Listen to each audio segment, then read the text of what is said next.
আপনারা অনেকেই জানেন, আপনারা পাসপোর্ট সম্বন্ধে অনেকে অনেক কথাও লিখে থাকেন।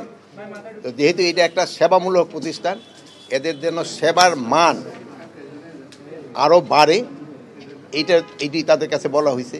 তা আপনারা জানেন যে হ্যাঁ, এই প্রতিষ্ঠানে আগে যে পরিমাণ দুর্নীতি হতো, এই দিদি আসার পর অনেকটা কমছে, বাট এইটারে আরও কমে আনতে হবে।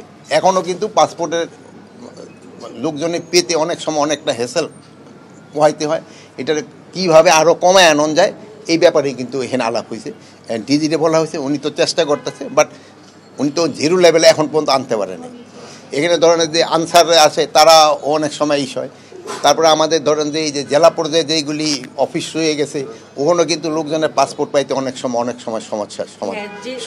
আর প্লাস আমাদের একটা ওই যে এমআরপি পাসপোর্টের যে একটা সমস্যা ছিল, এটা ইনফ্যাক্ট এই পাসপোর্ট ডিপার্টমেন্টের জন্য হয় নাই, এটা হচ্ছে অন্য একটা কারণে। এটা যদি আপনারা অনুসন্ধান করেন বাইর করতে পারবেন। এটা আগের সরকারের একটা সমস্যা, ওইটা এগোঘাড়া এসে চাপছিল, কিন্তু এই সমস্যাটাও সমাধান হয়ে গেছে। আর এখন আমরা বলছি যে এই 31শে ডিসেম্বর এই বছরের ভিতরে সব আমরা ইলেকট্রনিক পাসপোর্টের ভিতরে যাব, এমআরপি আর থাকবে না।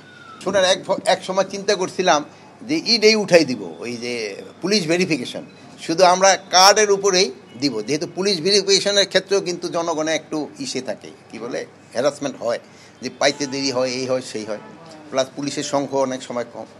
বাট এই যে রোহিঙ্গার যে সমস্যাটা বললেন, এই জন্য কিন্তু এইটা জিনিসটা উঠানো যাচ্ছে না। বাট এইটা আগে যে পরিমাণ ছিল এখন কিন্তু ওইটা নাই। এই ঘটনাগুলি ঘটে গেছে কিন্তু আমাদের এবং এই ডিজি বা এদের আসার আগেই। বাট এটার আস্তে আস্তে এখন যে সময় আমরা নতুনভাবে ইস্যু করতে যাচ্ছি, আবার তাগোটা টেনিউর শেষ হয়ে যেতেছে, সেই সময় দেওয়ার সময় আমরা এই জিনিসটা চেক করে দিই। পুলিশ ভেরিফিকেশন থাকছে কি থাকছে না এই ব্যাপারে আমি এখনও বলতে পারবো না। বাট যদি দেখা যায় যে শুধু আমাদের আইডি কার্ডে দিয়ে পারা যায়, তো হয়তো আমরা পুলিশ ভেরিফিকেশন তো উঠাই দিব, যেহেতু আইডি কার্ডও তো আমাদের মন্ত্রণালয়ে তো আসতেছে। আর প্লাস আমাদের ধরেন পুলিশ রিফর্ম কমিশনের তাদের একটা রিকমেন্ডেশন যদি থাকে, সেই সময় অন্য কথা।